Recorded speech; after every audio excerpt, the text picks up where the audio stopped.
चक दे ओ चक दे India, चक दे ओ चक दे India, चक दे ओ चक दे India. आप सबकी दुआएं और सबकी मेहनत, जो इंडियन क्रिकेट टीम के लिए जो दुआएं भेजी थी, जो दुआएं किए थे, फाइनली ऊपर वाले ने वो कबूल कर ली है। 2011 के बाद तकरीबन 13 ईयर्स, मतलब 13 साल के बाद, जब 2011 में 50 ओवर्स का वर्ल्ड कप जीते थे हम लोग इंडिया में वानखेड़े पे। लेकिन अभी T20 वर्ल्ड कप 2007 के बाद 2024 के लिए 17-18 साल के बाद फाइनली वेस्ट इंडीज से वर्ल्ड कप इंडिया आ रहा है। मैं पहले स्कोर बोर्ड की बात कर लेता हूँ, फिर बाकी की बात बाद में करते हैं।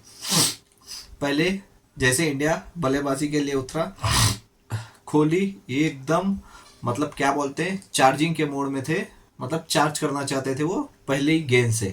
जैसे ही वो रोहित शर्मा पहला बॉल मैच का सिंगल लेके दिए, 2 चौके 2 बॉल पे, ठीक है, उसके बाद डबल, फिर एक चौका, मतलब 5 गेंदों में 14 रन बना दिए थे विराट कोहली ने। जब सेकेंड ओवर महाराजा डालने आए, स्पिन जो है, तो रोहित शर्मा स्ट्राइक पे थे, 2 चौके मारे, लेकिन अनफॉर्चुनेटली जो स्वीप शॉट रोहित शर्मा ने खेली वो सीधा फील्ड के पास गई, और क्लासन थे जो चांस मिस नहीं करते, कैच स्पेशली, तो उन्होंने इजी कैच वहां पे ले ली, तो रोहित शर्मा सिर्फ 9 रन पे आउट हो गए।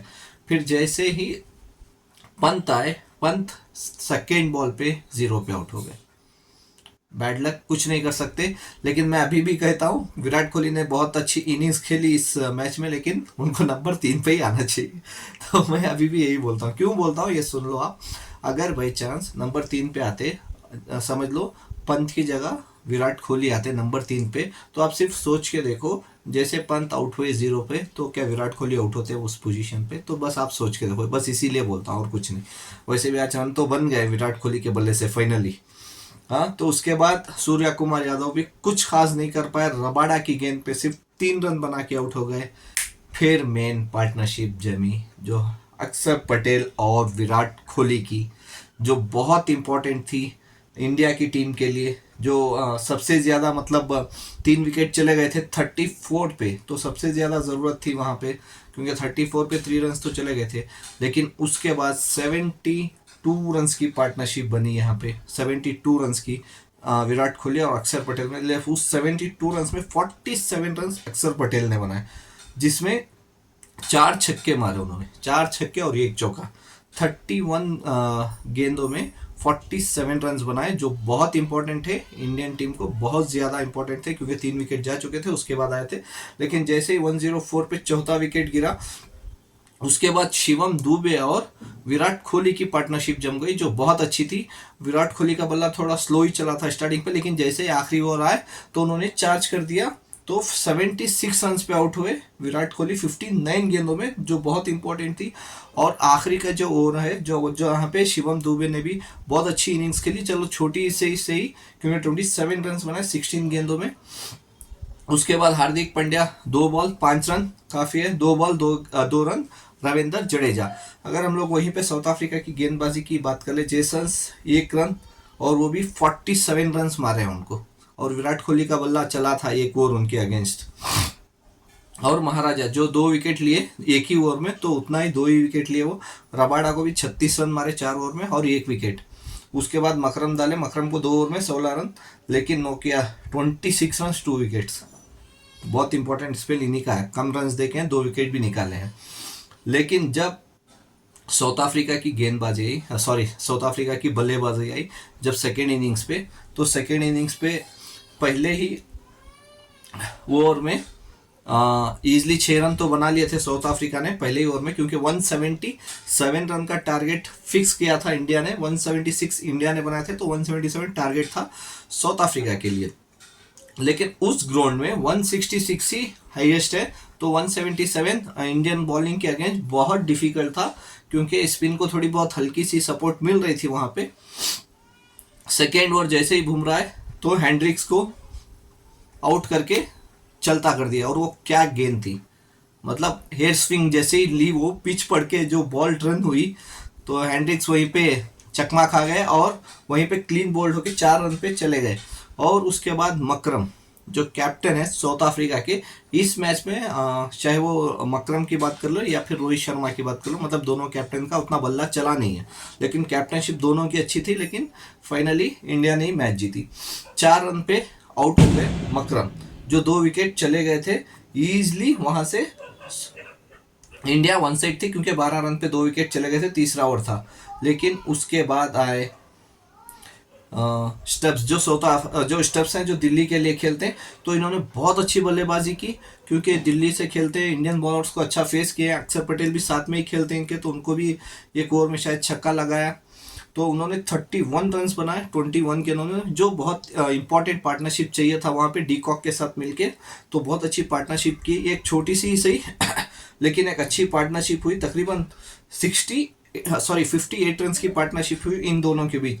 लेकिन उसके बाद जैसे ही क्लासन आए, जैसे ही मैं बोलता हूँ ना, बैकफुट पे जाके एक पंच मारते तो सीधा 80-90-100 मीटर का छक्का। कोई बैट्समैन मेरे को नहीं लगता वर्ल्ड क्लास में जो बैकफुट पे 90 या 100 मीटर का छक्का लगाए। और फास्ट बॉलर्स को भी आज तो हाफ टर्म 6 मार रहे थे, कवर्स पे 6 मार रहे थे फास्ट गेंदों को भी, तो बहुत अच्छी बल्लेबाजी की। तो उसके बाद जैसे ही डीकॉक और क्लासन की पार्टनरशिप जम रही थी, तकरीबन 36 रन की पार्टनरशिप जमी, लेकिन डीकॉक वहां पे आउट हो गए। लेकिन तब ऑलमोस्ट साउथ अफ्रीका के पास मैच आ चुका था। जब जो बॉल डीकॉक आउट हुए, सेम उसी बॉल पे एक बॉल पहले वहीं पे चौका मारा था डीकॉक ने, फिर सेम शॉट खेली, वहां पे रोहित शर्मा ने फील्डर भा दिया, तो सेम वहीं पे कैच गई और डीकॉक निराश होके गए। सिर्फ कितने बनाए, 39 रन बनाए 31 गेंदों पे। ऑलमोस्ट ये मैच विनर थे उनके लिए, क्योंकि मैच पूरी उनकी मुट्ठी में थी। लेकिन उसके बाद जैसे ही मिलर आए, मिलर और क्लासन ने तो मैच ही पूरा खत्म कर दिया, मैच ही खत्म कर दिया। क्योंकि जब ऑलमोस्ट जब 6 ओवर बचे थे, 6 ओवर्स में 54 रन चाहिए था साउथ अफ्रीका को, 54 रन चाहिए था 6 ओवर में। लेकिन अक्षर पटेल की क्लासन ने छक्के छुड़ा दिए, जैसे मैं बोल रहा हूँ बैकफुट पे छक्के, 24 रन बनाए उस ओवर में। 54 रन चाहिए था 6 ओवर में, 24 रन बनाए, तो 30 बॉल 30 गेंदों पे मैच आ गई।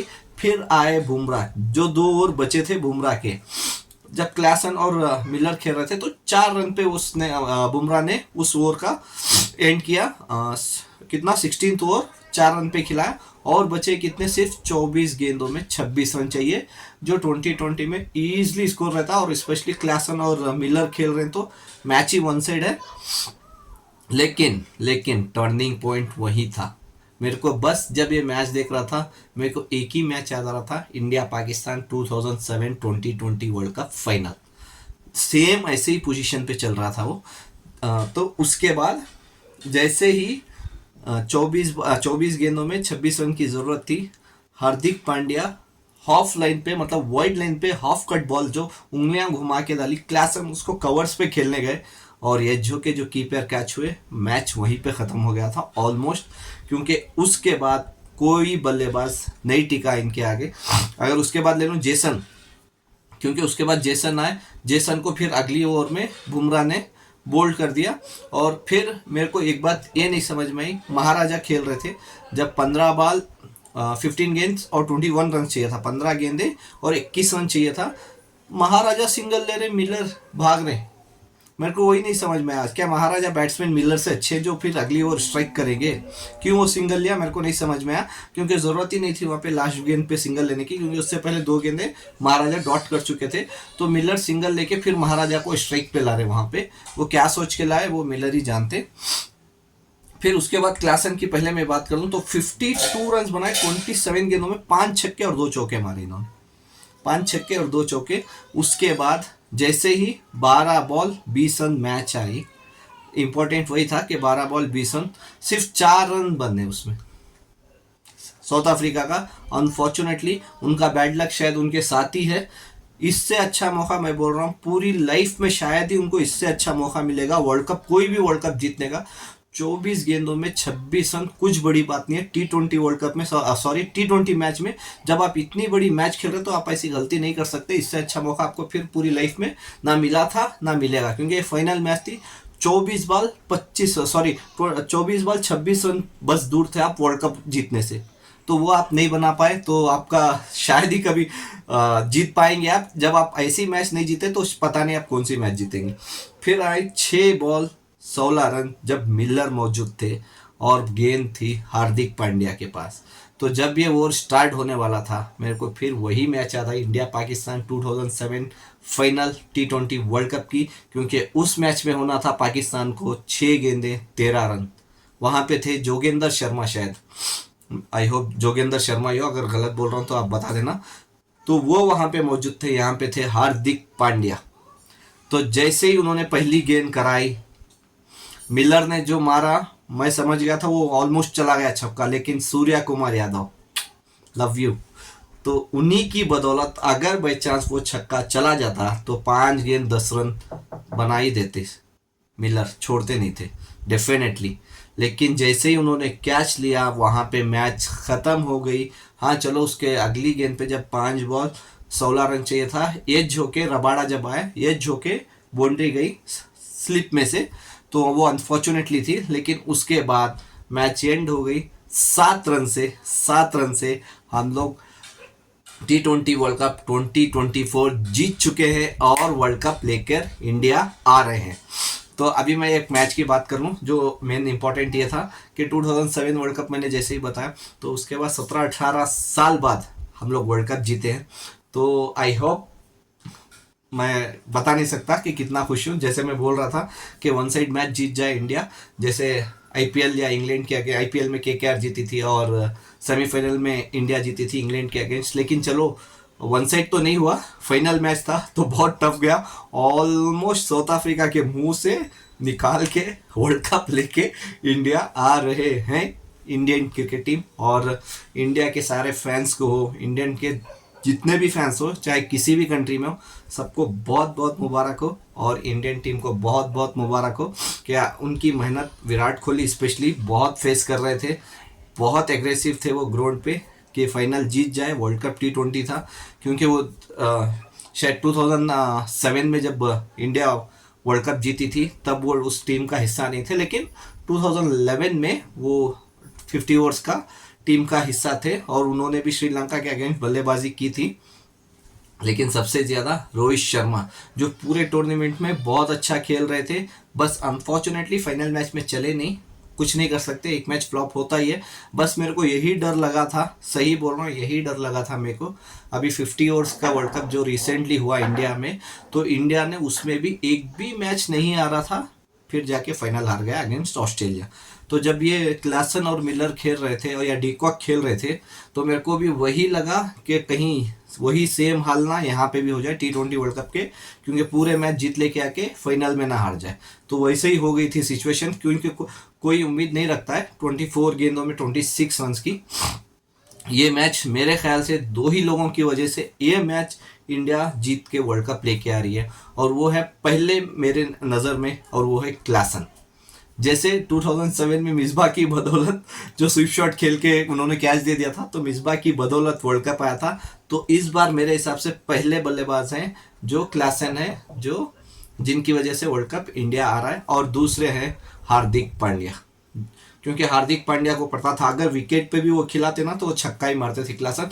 तो इसीलिए उन्होंने वो गेंद वाइड लाइन पे खिलाई, और वो भी हाफ कटर पिच पड़ के जो अंदर आती थी, जो उसको अंपायर वाइड भी नहीं देख सकता था। उस गेंद पे वो जब आउट हुए क्लासन, तो मेन टर्निंग पॉइंट ही वही था जो बहुत इंपॉर्टेंट था साउथ अफ्रीका को।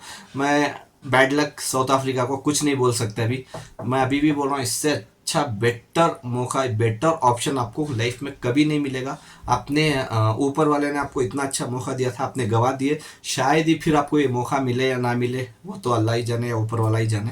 लेकिन मेरे हिसाब से साउथ अफ्रीका शायद ही फिर कभी वर्ल्ड कप जीते। तो देखते हैं जब फाइनल पहुंचेगी तब देखते हैं, क्योंकि इससे अच्छा मौका साउथ अफ्रीका के लिए मेरी नज़र में कुछ और था ही नहीं। इससे अच्छा मौका साउथ अफ्रीका को था ही नहीं। तो मिलर्स भी कुछ कर नहीं पाए, बैड लक कुछ नहीं। लेकिन क्या बोलूँ मैं, एक तो बहुत खुशी है कि इंडियन टीम जीत गई, लेकिन थोड़ा सा अफसोस है क्योंकि साउथ अफ्रीका पहली बार T20 वर्ल्ड कप फाइनल खेल रही थी और वन साइड आ भी गई थी, लेकिन बैड लक था उनका तो कुछ नहीं कर सकते, क्योंकि दुआएं सब इंडियन टीम के साथ थी। पता नहीं किसकी दुआ कबूल हो गई और इंडिया जीत गई। तो मैं बस यही होप कर रहा हूँ कि इंजॉय, और ज़्यादा इंजॉय करने के चक्कर में ये पटाखे फोड़ना या कुछ भी पटाखे गिटाखे नहीं फोड़ने जाओ। तो बस इंजॉय करो, पार्टी करो और वर्ल्ड कप इंडिया आने का इंतज़ार करो। Bye, take care.